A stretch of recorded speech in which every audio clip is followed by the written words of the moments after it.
professor Manuel e hoje falaremos um pouco sobre físico-química.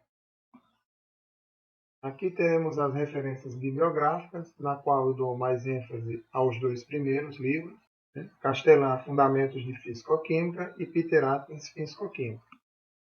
Aqui eu temos os dois livros, na qual o de Físico-Química de Peter Atkins eu uso a 8ª edição, tanto o primeiro volume quanto o segundo volume, e Fundamentos de Físico-Química de Gilbert Castellan eu utilizo a 7ª edição.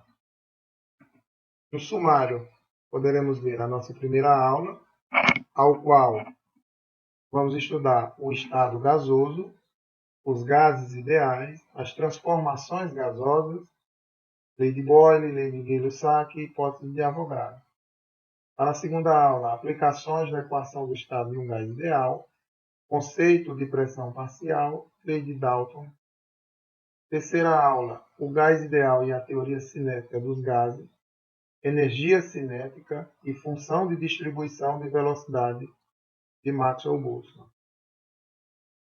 O estado gasoso. Na maioria das vezes, os gases não são visíveis, embora possamos comprovar sua presença por meio de alguns fenômenos. Podemos ver aqui um balão alçado ao ar, na qual sabemos que para ele alcançar essa condição tem que se aquecer o ar. Então esse ar aquecido ele é menos denso do que o ar circundante, o ar que fica em volta, fazendo com que ele seja mais leve do que o ar e assim possa voar. Aqui nós vemos uma lâmpada fluorescente, a qual todo mundo deve ter uma em casa, Então, quando ligamos essa lâmpada, podemos ver o seguinte, que dentro dessa tubulação existe um gás, a qual existem elétrons livres, e na passagem de corrente elétrica, esse gás é aquecido e emite luz de forma ultravioleta, fazendo com que o ambiente fique claro. Ainda continuando o estado gasoso, nós temos as variáveis de estado, que compõem qualquer situação. São elas pressão, volume e temperatura. Há ainda uma quarta variável, que seria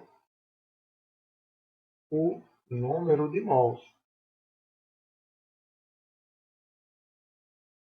Então, nós temos pressão, volume, temperatura e número de mols, a qual varia em qualquer transformação gasosa.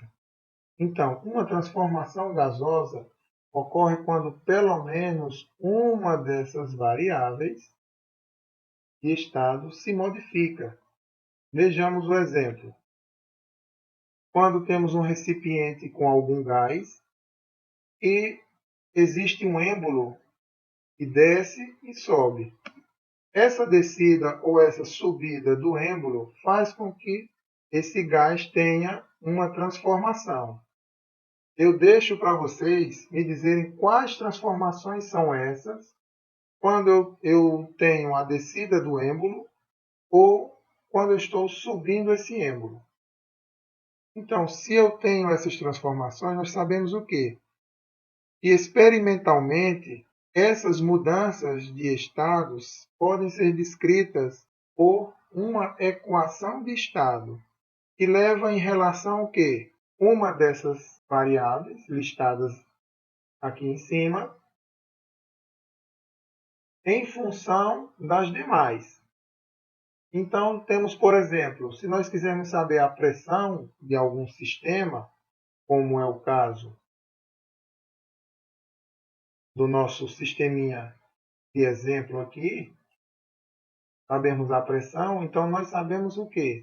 Que a pressão é uma função de estado do volume, temperatura e número de mols. Prosseguindo, devemos saber o estado físico da matéria. Já que nós estamos falando de mudanças ou transformações gasosas, devemos saber quais as transformações que ocorrem nessa matéria. Então, nós temos o estado sólido, o líquido e o gasoso. onde nós vemos o estado sólido, fica bem claro aqui que o estado agregativo da matéria nessa condição é bastante agregado. Nós vemos as moléculas, né, os átomos bastante unidos por uma força muito forte, fazendo com que eles não tenham o quê? Mobilidade. Já no líquido, nós temos um estado agregativo menor de liberdade. Já o estado gasoso, nós temos um grau de liberdade bastante favorecido. Agora vamos lançar a ideia de gases, já que nós estamos falando de transformações gasosas, reais e ideais. Para nossos estudos, vamos começar a ideia de gases ideais, que é mais simples, como o próprio nome já diz, é uma situação idealizada, na qual podemos ver aqui no exemplo que um gás ideal existe apenas um único ou uma única espécie de molécula ou átomos, na qual não existem forças intermoleculares interagindo com cada molécula. Então, só há forças físicas, forças de choque. No caso, as partículas percorrem um recipiente, elas, porventura, podem se chocar com as paredes do recipiente ou com as mesmas que estão no seu interior, e é apenas isso.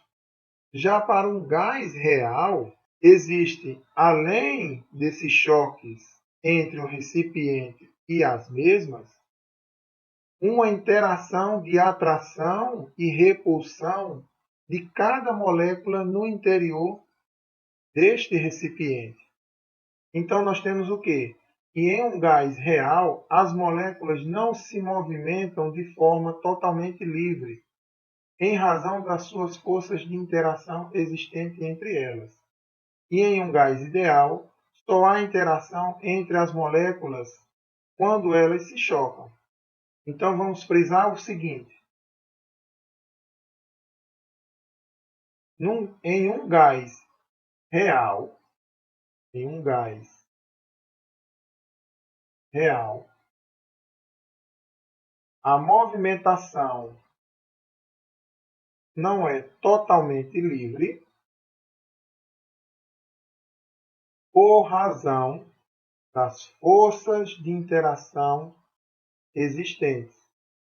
Já um gás ideal, só há interação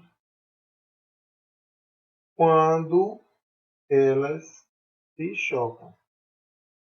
Então espero que tenha ficado bastante claro. Num gás ideal, as moléculas só têm interação a partir do momento em que elas se chocam entre elas.